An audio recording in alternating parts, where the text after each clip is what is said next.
Question number 12, দুটি ট্যাঙ্কারে 850 litre এবং 680 litre তেল রয়েছে। একটি পাত্রে সর্বোচ্চ ক্ষমতা খুঁজুন যা ব্যবহার করার সময় উভয় ট্যাঙ্কারের তেল পূর্ণ সংখ্যায় পরিমাপ করা যাবে। তো এখানে আমাদের দুটি ট্যাঙ্ক আছে, দুটি ট্যাঙ্কের মধ্যে কিছু পরিমাণ তেল আছে। তারপরে বলেছে আমাদেরকে এমন একটা পাত্র খুঁজতে হবে, পাত্র বলতে মাপনী চোঙ যেগুলো থাকে, তো সেইটা এমন ক্যাপাসিটির খুঁজতে হবে যাতে আমাদের এ পাত্রে যতটা তেল আছে, বি পাত্রে যতটা তেল আছে তাদেরকে পূর্ণ সংখ্যায় আমরা মাপতে পারি। যেমন ধরো, যদি আমাদের পাত্রের যে ক্যাপাসিটি সেটা যদি আমরা 10 লিটার ধরি, তাহলে 10 লিটার ধরলে প্রথম পাত্র থেকে আমাদের কতবার তুলতে হবে? 85 বার তুলতে হবে, এবং দ্বিতীয় পাত্র থেকে আমাদের 68 বার তুললে আমরা তেলটাকে পূর্ণ সংখ্যায় মেপে শেষ করতে পারবো। এইরকমভাবেও তুলতে হবে। তার মানে সেই 10টা আমরা কী করে পাবো? যে আমরা এমন করব না যে এই পাত্র থেকে আমাদের 12 বার তেল তুলতে হলো, তারপরে কিছু সংখ্যক তেল পড়ে থাকলো, যেটা হচ্ছে আমাদের পাত্রটা পূর্ণ হচ্ছে না।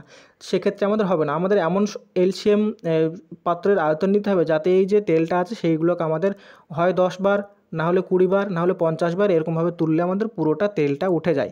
তাহলে এই ক্ষেত্রে যে অঙ্কটা থাকে সেইটার কনসেপ্ট হচ্ছে যে আমাদের যে লিটার অর্থাৎ ট্যাঙ্কারের যে ক্যাপাসিটিগুলো দেওয়া আছে সেই ক্যাপাসিটির আমরা এইচএফ বা গসাগু বার করলে আমরা যে মাপনী চোঙ অর্থাৎ যেটা দিয়ে আমরা মাপবো সেটার যে ভলিউম সেটা পেয়ে যাব। তাহলে এখানে আমাদের দুটো আয়তন দেওয়া ছিল 850 এবং 680, এই দুটোর আমাদের বার করতে হবে কি এইচএফ বা হচ্ছে গসাগু। তাহলে গসাগু বার করার অনেক রকম পদ্ধতি আছে, এই নাম্বারগুলো খুব কাছাকাছি আছে, তার জন্য এগুলোকে আমরা যদি লং ডিভিশন মেথড করি তাহলে এখানে আমরা সহজে করে ফেলতে পারবো। তাহলে 680টা হচ্ছে ছোট, তাহলে ছোটোটা দিয়ে আমরা বড়োটাকে ভাগ করব, 850কে ভাগ করব। তাহলে এইটা একবার যাবে, একবার যদি ভাগ দিই তাহলে এইটা 680 হলো।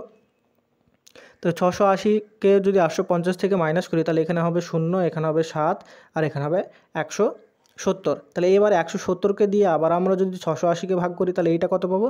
এইটাকে যদি 4 দিয়ে মাল্টিপ্লাই করি, 17 দুগুণে 34, 34 দুগুণে হচ্ছে 68, তাহলে 4 দিয়ে মাল্টিপ্লাই করলে এটা ভাগ মিলে যায়। তার মানে যেটা দিয়ে ভাগ মিলে যাবে সেটাই হচ্ছে আমাদের এইচএফ, আর এইচএফ মানেই হচ্ছে আমাদের যেই মাপনী চোঙটা আমরা ইউজ করবো সেটার হচ্ছে আয়তন। তাহলে এখানে আমাদের 170 লিটার যে আয়তনের আমরা বা ক্ষমতার যে মাপনী চোঙটা ইউজ করব যাতে এ এবং বি পাত্রের এ এবং বি ট্যাঙ্কারের তেলগুলোকে আমরা পূর্ণ সংখ্যায় মাপতে পারি, যেটা আমাদের অপশান নাম্বার সি, এখানে 170 লিটার হয়ে যাবে সঠিক উত্তর।